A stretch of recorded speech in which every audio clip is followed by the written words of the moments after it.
I sit by the phone, but I haven't heard both sides, stomach size and diameter. And you know that money's for managers. I know money's for managers. I sit by the phone, but I haven't heard 2 spots and 10,000 challengers. I know that money's for managers, but goddammit, art is for amateurs.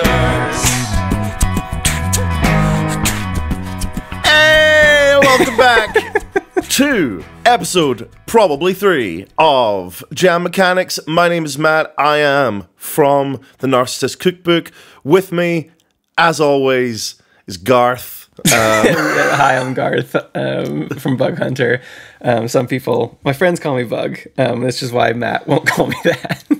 Imagine if it turned out that the big secret, the big lore that no one was privy to is that your It was Garth. secret name was Garth. Yeah. It's always fun for me to think about what energy you're going to bring when you say, all right, I'm going to do the intro. And 3 out of 3 times, it's been the exact same. Yeah, well, it's because the first episode, I was just like, hi, hello. Is it welcome? And then on the second episode, I was like, oh! And it just feels like that's more, I don't know, I want to come in with big energy. No, you know? it's a cool energy. Yeah, welcome to Jam Mechanics, a podcast for people who like to be able to tell the host's voices apart. Yeah, that's true, yeah. Probably the only one. We're probably the only podcast in existence where it's very, very easy to tell us apart. Hello there. I'm Bug Hunter. I knew you were going to do that. This is a podcast about the song challenges. We are 2 songwriters that are going to pose challenges to each other. We're going to go away for some amount of time. We said 3 to 6, and we check in at 3. So far, we've done it all right. And we try and come up with the next great demo. And it all comes from the idea that if you are a writer, eventually you just get sort of locked into how you do things. You use the same chord progressions, you use the same themes, and getting someone to forcibly tie a hand behind your back or push you down a specific set of stairs is really good for your Or both. really good for Or your both writing. if you're cruel.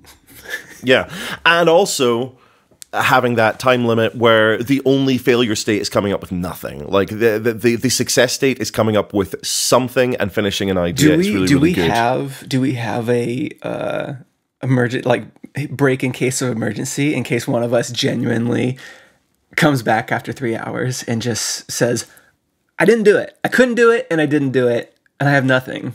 Do you think we would just roll with it? I think at that point you play Dear McCracken 2 and and I play Courtney 2. Oh yeah, we've been sitting on those sequels for a really long time, and you gotta have a ripcord. Yeah, you gotta. And it's and people have been asking for them, and yeah, they're written, they're done, they're fully produced. But yeah, we're just waiting for the moment where we really, really mess up. Should we do an icebreaker? We should do an icebreaker. Yeah. Okay, I have a question for you. What is your favorite smell? Oh, I have like a full-on favorite smell. You're ready for this question. I was talking about this last night. I think about this once a week. To who? Anyone who will listen. There is a tragedy mixed into this story. So there is. Do you have original source shampoo and shower products over there? I don't believe so. They're like famous for being like very vivid smells, you know. So like they'll have their lime, they'll have their lemon, blah blah blah. Back in the 2010s, the late 2000s, early 2010s, they had one called White Pear and Avocado. And I don't like the smell of avocado or white pear, but those aren't vivid to me. No, but together, those smells, like I would just stand in the shower just smelling it, and it would like crawl into my nose and like squeeze the serotonin like out of like into my brain. It was the most amazing smell I've ever smelled in my life. And then one day I went to the supermarket and it wasn't there anymore. And you tore the shelves apart. And then I went online. I was like, yeah, we've discontinued this. And I'm like, I love this enough for 3 million people. I still think about this smell, and I haven't been able to buy it for 10 years. That is secretly such a sad story, Matt. I know. The smell that you can't ever, because you can't. You know, it's not like you know, this old TV show from when you were a kid, and you can go back and watch it for nostalgia. It's like it's just gone. No, and literally every time I get a smell that sort of makes me feel like that. I'm like, whoa, that's such a good smell. It's not the best smell, though. Everybody send white pears and avocados to Matt's P.O. Box. We'll see if we There truly is only despair in desire. Like... Well, and there's the episode title. Are we ready? Oh, well, I'm ready. I've got yours right here. I haven't actually decided what I'm doing. I was going to wait and see if one stuck out to me more after we chatted for 10 minutes. So, do you want me? Did I go first last time? Did you go you first went last first last time? I'll go first this time. Okay, cool. Hit me. Okay. So last week I said I took credit for your song. In terms of, I gave you the idea, and I said, I'm taking credit for this one. Matt wrote a really good song, and I gave the prompt. And so I want to further cement my legacy within your music. So all I'm giving you this week is a title, but I'm not giving you the title. I'm giving you the acronym which your title must make. Okay, can I just jump in and say, for listeners, this is proving to be every week the most heart-pounding moment of the entire podcast. Is that moment where it's just like, okay, I'm about to get the shot, but the shot hasn't like broken the skin yet. And I'm reveling in the build-up. Okay, go. So I'm going to give you 3 letters. And your title must be an acronym for these 3 letters, and you must use your title in the song, and it can't be a throwaway thing. It's got to make sense that it's the title of your song. Okay. Okay. The 3 letters that your song title must be an acronym of is B-U-G. Come on. So you must think of a title whose initials are B-U-G, aka Bug. And you must write a song whose title is whatever you come up with that matches those letters. Cool. I can do it. You can do it. You can do it. This is so open-ended. This isn't even an arm tied behind your back. This is like a little bit of duct tape, like taping down your earlobe. You'll be great. So I've got yours. Oh, shoot. And for the first time... Now I'm nervous. No, this is sort of like bouncing off your one last week, in the sense that this is just one word. Oh. And I came up with it not 10 minutes before I hit record. Good. I lay in bed and I went to David Lynch's like deep dark place that he goes to when he's trying to come up with ideas. I just sort of lay in the dark and I just kind of dove into the ocean of inspiration, and I surfaced with one word and it immediately put it in bold in my big list of ideas. Songception.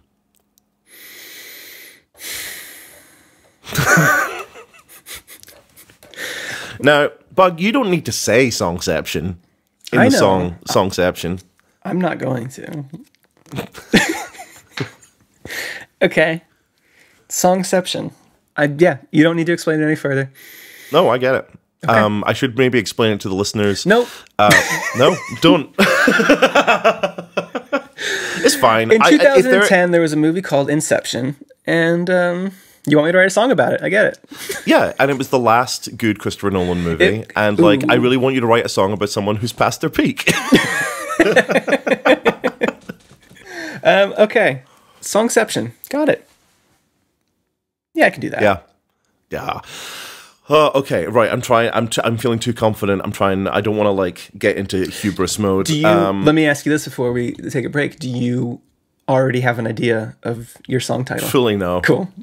I didn't know if I don't have a single word attached to any of those letters. I like it. Okay, we will be back in.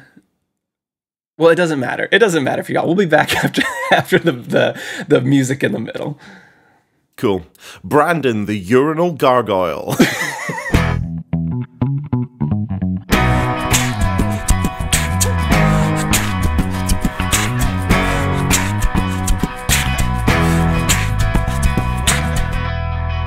And we are back. Thank you. Thank you for your patience while we did that. I know you had to wait through a full 10-second musical break. It took us a little longer, but we're glad that you're here now. Yeah, I think this is the longest one we've done. This is because that took us about that 3.5 hours. It was 3.5 hours. We both needed an extra half hour to make it suck a little bit less. Yeah, well, maybe yours. All right, okay, fine. We checked in at 3 hours and said another 30 minutes would just be grand. So yeah, but I will asterisk that for me because I wrote almost an entire song in the first hour that I scrapped completely and started over at the beginning of hour 2. I had a full verse, chorus, and I was like, nah, I don't like this, and I scrapped it. And I did to be fair, totally different. I took a break after 1 hour and went to get some snacks, and then stayed getting snacks for like an hour, which was very, again, like Icarus soaring too close to the sun. Yeah, that was a real risky little gambit you pulled. Yeah, I just have such... It's you know what it's bringing back? It's bringing back university feelings where I would have an essay due at 9 o'clock in the morning, and I'd just be like, fuck it. I can do it. You know, the adrenaline will get me through it. Yeah. We'll see. Okay, so I challenged you first, correct? Yeah. Which means... Yes, your challenge was... My challenge to you was to memorialize my name in one of your songs forever by making the acronym of whatever song you write. B-U-G, aka Bug. B-U-G. So I really want you to know that the first 15 minutes of this was me sitting at a notepad being B-U-G, bargain, urethra. Like it just... you could have said underwear, Matt. You had underwear right there. Didn't even have it there. Yeah, this one was tough. Like they're all coming together in different ways. Like this one, as soon as I got the B-U-G, I was like, oh, okay, right, I know exactly what this song's about. And I came up with the hook right away. And then it took me a solid 2.5 hours to figure out what to do with that hook. You know, like I had like a full chorus written, and then I was like, what if I just...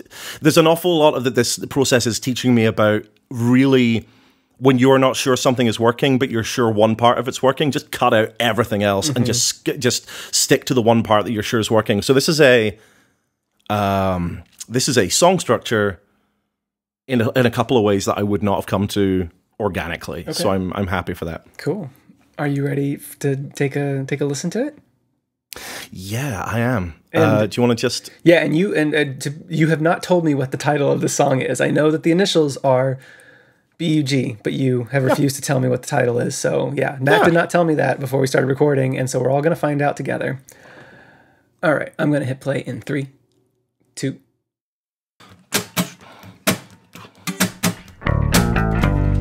Why do you come here, they say, every summer? Don't you have anywhere better to be? You arrive with the butterfly weed, blowing to town like a cottonwood seed. Something's buried under Gary, Indiana. Something's buried under Gary, Indiana. There's blood on the lake shore, keening from the wild. Haven't you felt it moving deep in the soil? Something's buried under Gary, Indiana. Something's buried under Gary, Indiana.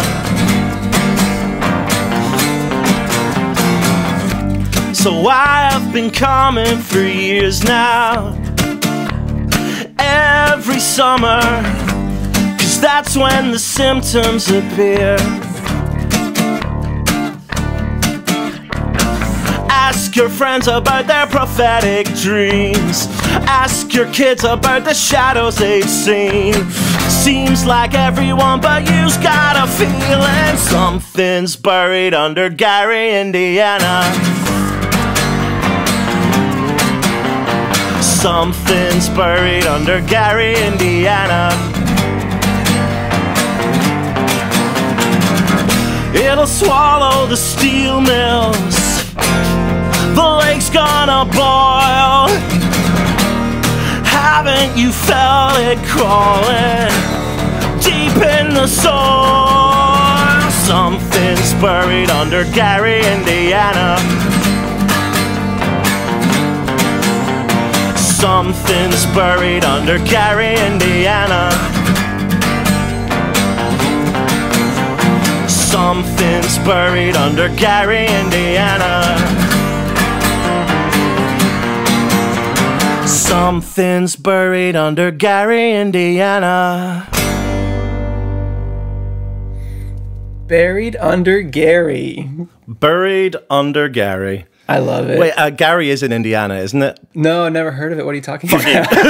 Okay, good. Did not Google that. Yes, I'm assuming the only Gary, Indiana is it's a town. Is it not the town from Music Man? That very possibly. That was the first piece of musical thing I ever did in public. I was in the local production of Music Man. It's Gary, Indiana, Gary, Indiana, Gary, Indiana, something like that. Yeah, and this is the cut song from it. You know, I love it. It's so good. Funky as hell when it started. Thank you. Audio listeners could not see me. I was bopping along to that entire song. Yeah, the production on that was so rad.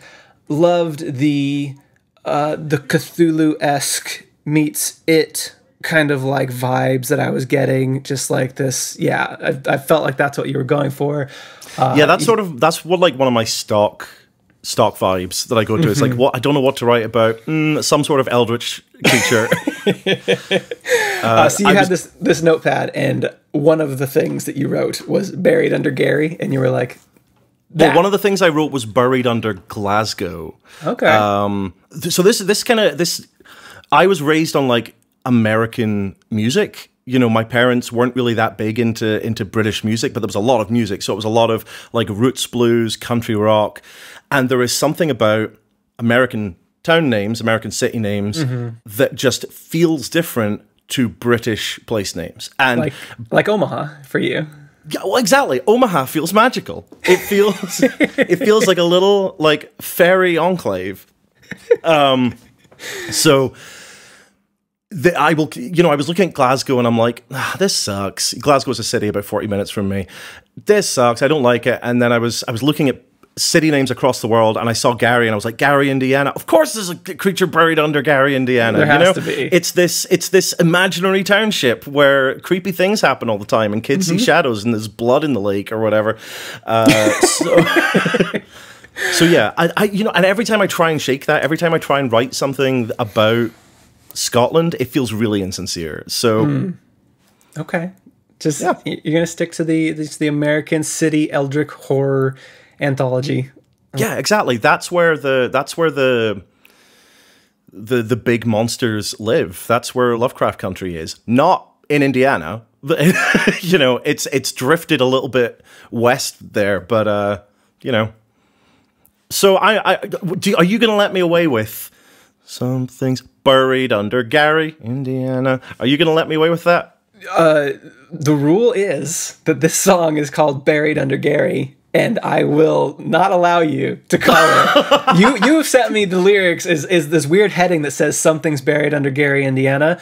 Too many words in that title. Way too many words. Buried under Gary. Buried Under Gary is the name of the song. Okay, fine. Or else you failed the challenge. But Buried Under Gary is a great name for a song, especially this song. You had to point it out to me because I missed it the first time you said it. When you said something's buried under Gary, Indiana, you like held up your hands and was like, boop, boop, boop. Yeah, because I thought you were going to miss it because it didn't go buried under Gary. I did on the first one, and then I just laughed. That was so good. Good job, man. Yeah, thank you very much. You're so welcome. Are you ready for my Songception? Yeah, is there anything you want to... So I want to tell people about the conversation that we had while I was getting food, because I had this realization as I was taking a little break for an hour to go and get some snacks, where I was like, this was too powerful a prompt. Like, this is... Because the point is, I'm supposed to be taking you out of your comfort zone, and the more I think about it, I think Songception is so in your comfort zone that it was kind of unfair to give you that challenge, because you're like, I want to do a good job with this. Yeah. And I think that is what caused me to quit an hour in and just start over, because I had something. The first thing that I went with was the first thing that I went with was actually kind of similar to the second thing that I went with. It was kind of a dynamic relationship between. I don't want to spoil it. Don't tell me. Yeah, I won't tell you. So anyways, we can talk about it after. I feel like it's Songception. Probably not in the way that you maybe anticipated me doing a song called Songception. I think it's very easy to look at Songception and be like, I'm going to write a song inside of the song, and inside of that song there's going to be a song. And I didn't really do that with this one, but I feel like I still hit the spirit of Songception with mine. So, and I will. Okay. I'm going to hit go in 3, 2, 1. Songception. I just woke up here. I am 7 seconds old. I go in your ears. I am exactly what you told me to be, and I will never change or mold, at least not for long. You are my dad. I am your song. Well, it's been 30 seconds now, and boy, it feels good to stretch these legs, pick up the pace and run and jump and see how far this road will take me. And oh, hey, what's that? I found this chord. Oh, please, Dad, can we keep it? You say, song, that there's a minor chord. It's only good for somber feelings, so I put it back down where it was. You teach me right from wrong. You are my dad. And I am your song.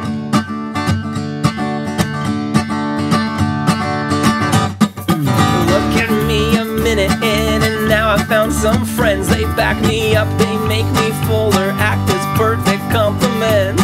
And now people keep on stopping me to tell me what I am, what this sound is all about, and what it means to all of them. I am anguish, I am heartache, I'm unbearable to hear. I am closure, I am power, I am brutally sincere.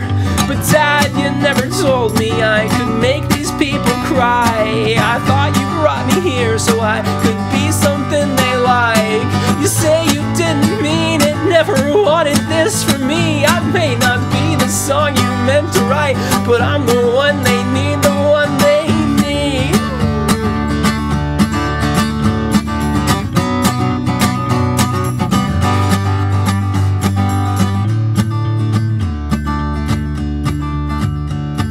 Sometimes you get it right, even if they take it wrong. You are my dad,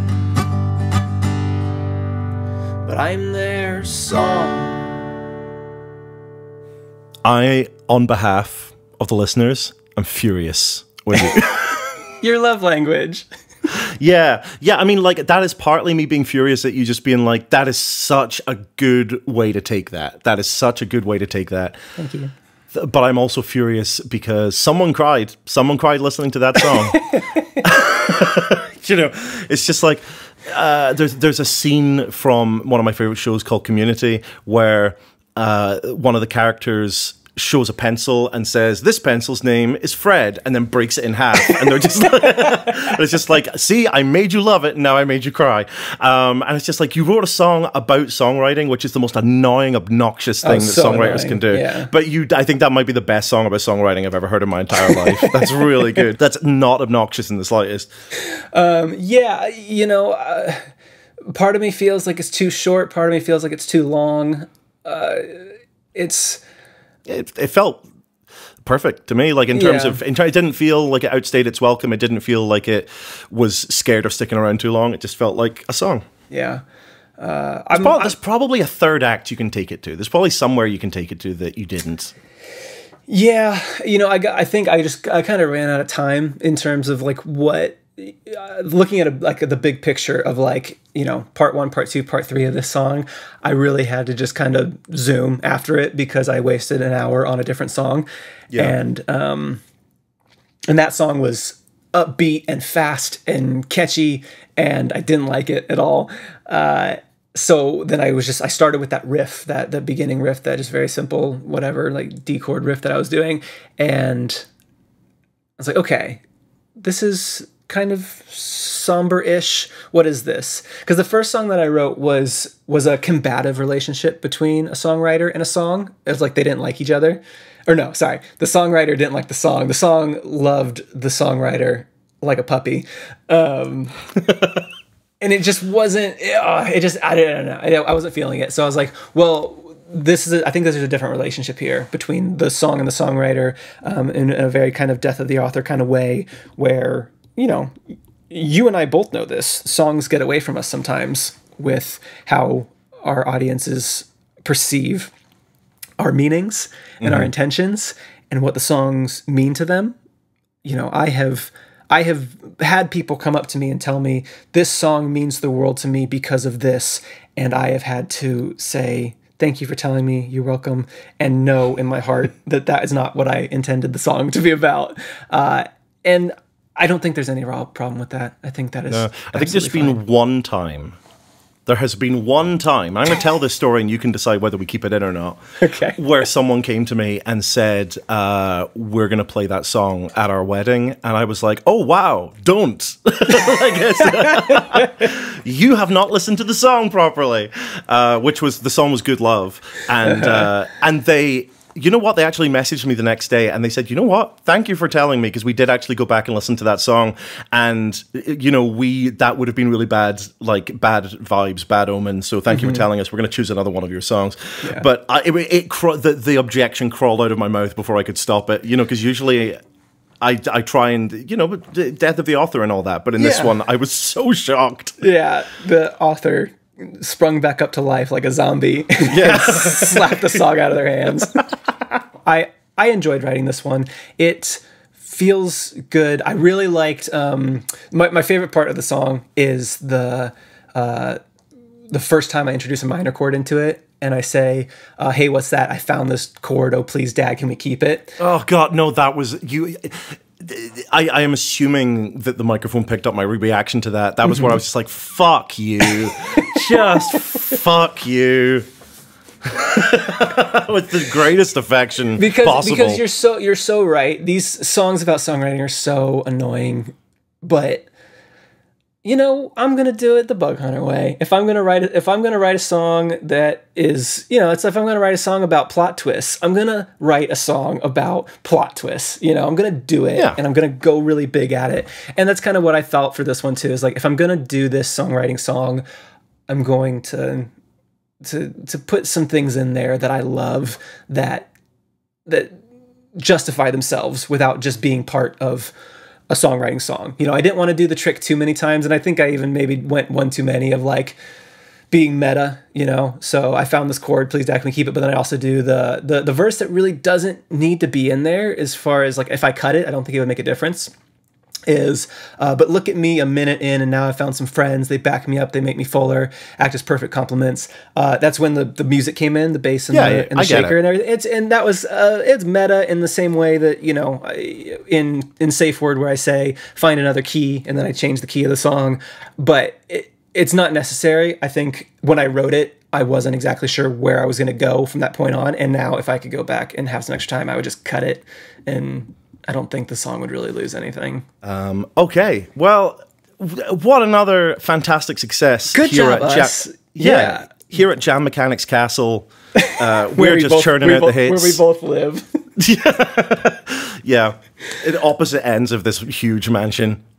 we haven't seen each other in a while, but luckily we have Zoom. Thank you to us for our theme song, Artists for Amateurs. This is the first time that we've recorded where that theme song has existed. So I thought we'd mention it and just say, that is based on a song that I've heard you kicking around several times. Oh, I sent you that song years ago. Yeah. Before we even ever met. That's a great song, and this is a great place for it, even if it ends up somewhere else as well. Join our Discords. We have them. We have emails. You can now email us at hello@jammechanics.com. But if you want to just email Bug at bug@jammechanics.com. And if you want to just email me, just email me at tnc@jammechanics.com. Send in your thoughts, your feelings, your compliments. Do not send in your criticism. I don't want to hear that. No. Only things you like. We're not built if you for that can't, kind of and thing. you know what your grandmother always used to say. If you can't say anything nice, just send $5. I sit by the phone, but I haven't heard. Both sides, stomach size and diameter. And you know that money's for managers. I know money's for managers. I sit by the phone, but I haven't heard. 2 spots and 10,000 challengers. I know the money's for managers, but goddamn it, art is for amateurs.